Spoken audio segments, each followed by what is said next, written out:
आज चाहिँ म फुर्सतिलो भएको बेला के गरौँ जस्तो भयो। सो सर यसो बारीमा डुलेर आम्की भन्ने भएर बारीतिर गएँ। बारीतिर जाँदा मैले ठ्याक्क हाम्रो कफर कलावती मैयालाई कफर करेला टिप्दै देखेँ। अर्कोतिर मनी दाई भने मनी नबोकेर करेला बोक्दैछन्। यहाँबाट चाहिँ म अब मनी दाई र हाम्रो कलावती मैयालाई सर्र बाई भन्दै अब अगाडितिर बढौँ, अरू के गर्दैछन् भनेर हेर्ने सोचले अगाडि बढेँ।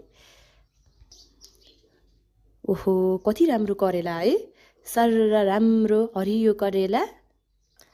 यता हेर्छु को मान्छे रहेछ भनेको ओहो साउबारी पो रहेछ। यता हाम्रो अरू दिदीहरू पनि करेला टिप्दै हुनुहुन्छ। हजुरहरूले मजाले हेर्न सक्नुहुन्छ, रमाइलो छ नि करेला टिप्न।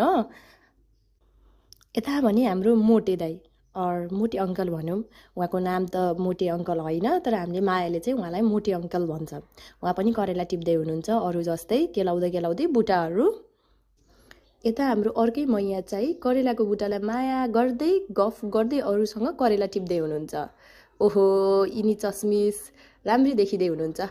यता हाम्रो दिदी चाहिँ पुरा पन्जा लाएर होइन मजाले करेला टिप्दै अनि त्यसपछि बाल्टीमा राख्दै हुनुहुन्छ। उहाँ चाहिँ अलिक स्पेसियलिस्ट, करेला स्पेसियलिस्ट जस्तै देखिनुहुन्छ होइन, यसो ड्रेसअप सेन्सले पनि। मैले चाहिँ उहाँलाई बुझेको किन पन्जा लाउनु भयो भनेर, खासमा त करेला टिप्दाखेरि चाहिँ त्यो नङमा पस्ने हुन्छ अरे क्या कहिलेकाहीँ, त्यही भएर नङको प्रोटेक्सनका लागि चाहिँ उहाँले पन्जा लाउनु भएको रे। ठिकै छ, देख्दा नि राम्रो देखिया हुन त है। सो करेला टिपेर बाल्टी भरिसक्दा चाहिँ यसरी सर डोकोमा खनाउने प्रोग्राम हुन्छ। सो फेरि बाल्टी खाली भएपछि चाहिँ अनि फेरि त्यसमा टिपेर राख्न पाइयो नि त।